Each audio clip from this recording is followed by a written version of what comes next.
Tú solo eres un bobo, tú solo eres un boy nada más. Tú solo eres un bobo, el bobo que se... আসসালামু আলাইকুম। আজকে সকালটা শুরু হলো গরমের মধ্যে দিয়ে। আজকে বিশ্বাস করবেন না, কক্সবাজারে টেম্পারেচার মনে হয় 40 ছাড়াবে, মানে সকালবেলায় যে তাপমাত্রা। এখন এই জন্য এই হোটেলটা আগে ছাড়তেছি আজকেই, কারণ এই হোটেলে আপনার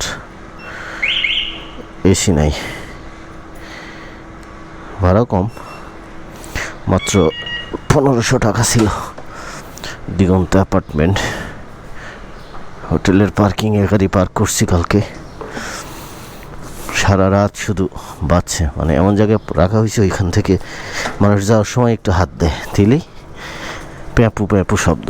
তো যাক, এখন বেরোলাম, যেহেতু চেক আউট করবো, এদের টাকা পয়সা দিতে হবে, না হলে তার যেতে পারবো না। সো টাকা পয়সা কালকে রাতে শেষ, এখন কিছু টাকা পয়সা তুলতেই হবে, না হলে হবে না।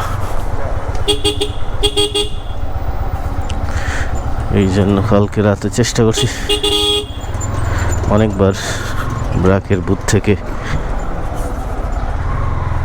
টাকাটা তুলতে, কিন্তু ব্র্যাকের বুথ নষ্ট। সো আজকে আবার যাব, যদি ব্র্যাকেটটা নষ্ট হয় অন্য জায়গা থেকে হলেও তুলতে হবে। আর একটা কথা বলি, কম রেটে আমি ভাবছিলাম যে হয়তো বা অ্যাটলিস্ট টেবিল চেয়ার ছোট একটা, তারপরে খাট, একটা আলমারি বা কাপড় চোপড় রাখার কিছু মিলবে, কিন্তু হোটেলে আসার পর দেখলাম যে একটা চৌকি ছাড়া আর কিচ্ছু নাই। তখন বুঝলাম যে না, আসলে কম রেটে পায়া বুক করাটা আসলে আমার নিতান্তই বোকামি হয়েছে। সো এই জন্য চেঞ্জ করতে হচ্ছে। ও আরেকটা বিষয়ে, গত কাল ভোর 5টা না 6টা বললো, সেই সময় থেকে কারেন্ট নেই, গতকালকের কথা। এখন শুক্র শনি রবি 3 দিনের ছুটিতে কক্সবাজারে জনসমাগম ঘটবে, এটাই স্বাভাবিক। কিন্তু এই সিচুয়েশনের মধ্যে কক্সবাজারে কারেন্ট নাই, তাও আবার ভোর হতে শুরু করে বিকাল 3টা পর্যন্ত। আমি যখন 3টায় ইন করছি, ওই মুহূর্তেই কারেন্ট আসছে। যাক, তারা আমাকে অন করলো যে ভাই এই অবস্থা, কারেন্ট নেই সকাল থেকে, তো ইমার্জেন্সি কিছু পানি রাখা আছে, আপনি ওইটা দিয়ে ফ্রেশ হয়ে লাঞ্চ টাঞ্চ করেন। এর মধ্যে আশা করি যেহেতু আসছে সব হয়ে যাবে। ওকে, দেন তাই করলাম। এক বালতি পানি দিয়ে আপাতত গোসল টোসল শেষ করে সবাই মিলে খাওয়া দাওয়া করে যখন আবার ব্যাক করলাম রাত 8টার দিকে, তারপরও শুনি যে কারেন্ট নাই, শুধু 1 ঘন্টা ছিল, এরপরে কারেন্ট নাই। 8টায় থেকে শুরু করে জেনারেটর চালু, জেনারেটর ব্যাকআপ কতক্ষণ দিবে। ও আরেকটা বিষয়, এই নিম্নমানের হোটেলগুলোতে উঠতে গেলে এই সিজনে আর কি, এই সময়ে জেনারেটর বন্দোবস্ত আছে কি না এটা কনফার্ম হয়ে তারপরে উঠবেন, তা নাহলে কিন্তু বিপদে পড়বেন। কারণ যেই পরিবেশ গরম, এর মধ্যে আপনি থাকতে পারবেন না ফ্যান এসি ছাড়া, মানে প্রচুর গরম কক্সবাজারে, চিন্তার বাইরে। তো যাক, এখন এটা বিষয়। আর হলো, কারেন্ট নাই, আসলো না। 10টার সময় একবার আসলো, 20 মিনিট থেকে আবার চলে গেল, আবার 3 ঘন্টা পরে মনে হয় 2টার দিকে আসলো, আবার 10 মিনিট থেকে চলে গেল। এই সারাটা রাত ফ্যান লাইট ছাড়া, মোবাইলের লাইটে থাকা, হাতে ব্যাগের একটা সাপোর্ট ছিল, ওইটা দিয়ে মেয়েকে বাতাস করা। ও আরেকটা ব্যাপার, 5 তলায় আমার রুম, কিন্তু এই 5 তলায় কোনো লিফট, 5 তলায় বলছে, মানে ওঠার মতো শুধু সিঁড়ি ছাড়া কোনো লিফটের ব্যবস্থাও নাই। এটা একটা দুর্বিষহ। আর এত পরিমাণ মশায় আমার মেয়েটাকে একদম শেষ করে ফেলছে। পরে কি করব, আবার নামলাম 3টার দিকে, নেমে ওদের কাছ থেকে কয়েল নিয়ে উঠলাম।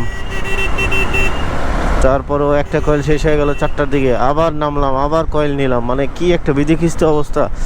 সারা মানে আমরা তো রাইড করে আসছি ঢাকা থেকে ভোর 5টায়, এরপরে মানে একটু যে রেস্ট করব, আল্লাহর রহমতে এই সুযোগটাও আমার হয় নাই কপালে যে একটু রেস্ট করি।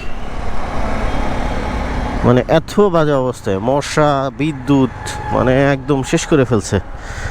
এই যে বলতে বলতে চলে আসছি আমার ব্যাংকের এখানে, বুথ থেকে টাকাটা তুলবো, কিন্তু বিদ্যুৎ আর ইয়ের অবস্থা দেখে মানে আমার অবস্থা শেষ।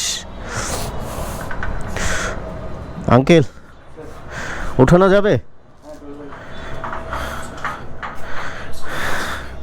তো এই মশার অত্যাচারে বাঁচার জন্য আজকে এই রিসোর্টটা চেঞ্জ করতে হলো, তা না হলে মানে আর পারতেছিলাম না। এত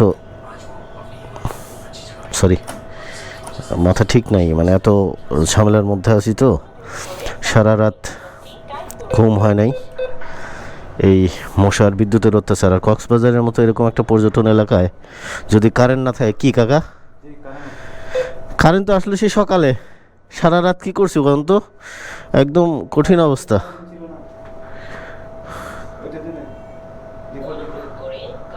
আচ্ছা, ডিফল্ট।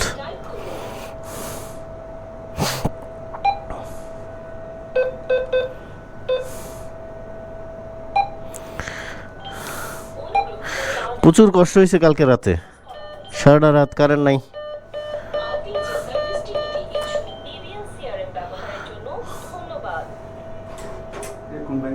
ব্র্যাক ব্যাংকের, ব্র্যাক ব্যাংক তো নেওয়ার কথা।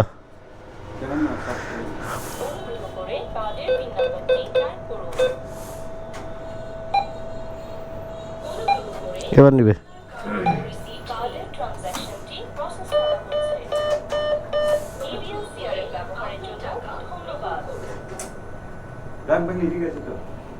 ব্র্যাক ব্যাংক ওইটা নষ্ট, কালকে গেছিলাম, ওইটা নষ্ট হয়ে আছে। ইবিএল আছে, কিন্তু ইবিএল থেকে টাকা তো তোলা যাবে না।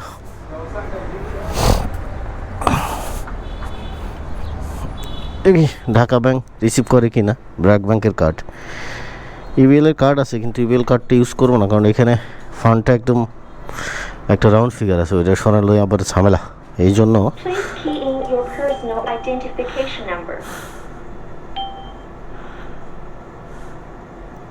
বাস বাস বাস বাস।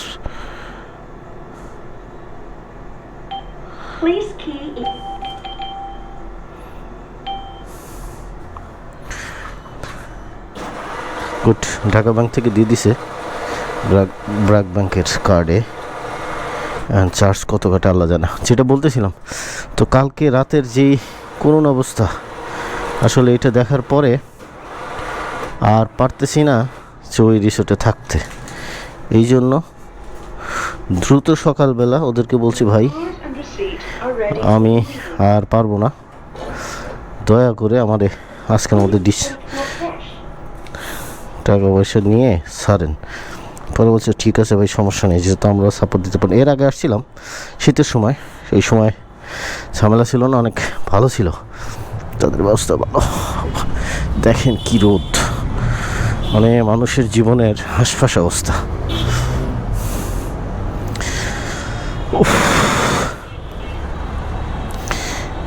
আর অবশ্য নিউজ পেপারে দেখাইছিল যে কয়েকটা দিন এরকম আবার তাপদাহ চলবে, আসলে বুঝতে পারি নাই যে এতটা চলবে। আর এই বাইক রাইড করে ঢাকা থেকে আসার পরে যদি রাতে একটু ঘুমাইতে না পারি,